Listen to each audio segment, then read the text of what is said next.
د عامه روغتیا د رهبرۍ لخوا دغه وزارت لپاره د نوي جوړې شوې ملي پالیسي د تشریح په موخه غونډه ترسره شوه. په یاده غونډه کې د عامه روغتیا وزارت سرپرست مولوي نور جلال جلالي د غونډې ګډونوالو ته د خپل وینا پر مهال وویل په نوي جوړې شوې ملي پالیسي خوښ او د خپل ماموریت لومړیتوب وباله چې له مخې به ټول هیواد کې روغتیايي خدمات منظم او په ښه توګه ترسره شي.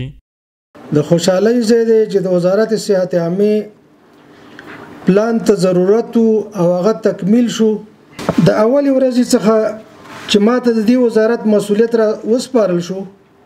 زما تلاش دا و چې د دې وزارت د کارونو د تنظیم او همغږۍ لپاره یو پالیسي جوړه شي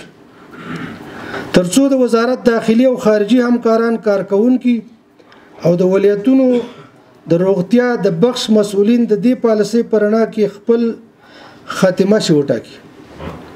او هیوادوالو ته روغتیايي خدمات په منظم شکل ورسي. خوشبختانه دا د نتیجه وینو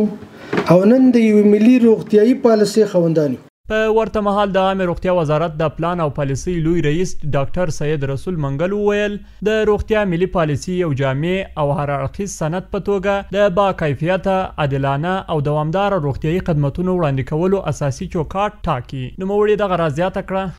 لکه څرنګه چې ټولو ته معلومه ده د خلکو روغتیا د هر هیواد د پرمختګ بنسټیز شاخص دی. یو منظم معیاري بی‌طرف غیر وابسته عادل متوازن او د علمي او اسلامي اصولو پر بنسټ روغتیايي سیستم نه یوازې دا چې د خلکو ژوند ښه کولی شي بلکې د ټولنې د پرمختګ او ثبات لپاره هم مهمه زمینه جوړولی شي. د روغتیا ملي پالیسي یو جامع او هررخیز سند په توګه د باکیفیته عادلانه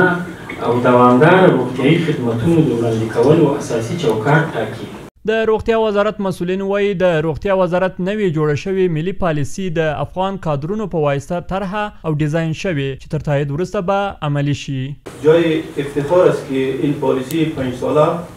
و این پالیسی جامع توسط کادرهای خود افغانستان ساخته می شود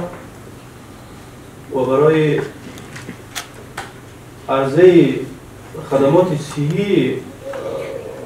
بخش سکوی صحت افغانستان و همچنان حکومتداری بهتر، ارزیابی ساحه کاری کارمندان این وزارت و بخش‌های دیگری توسط این پالیسی در روشنایی پالیسی درست نظارت می‌شود و یک وزارتی در حقیقت یک وزارت خدماتی هست. د عامه روغتیا وزارت مسؤلینو د نوې جوړې شوې ملي پالیسۍ تشریح کولو غونډه کې ویلي چې دوی د ولایتونو او ولسوالیو روغتیايي حالاتو ته متوجه دي او پلان لري چې په ولسوالیو کې د روغتیايي نظم سربیره د روغتیا مدیریتي څانګې هم رامنځته کړي ترڅو د ولسوالیو له روغتیايي وضعیت څخه سمه څارنه وشي.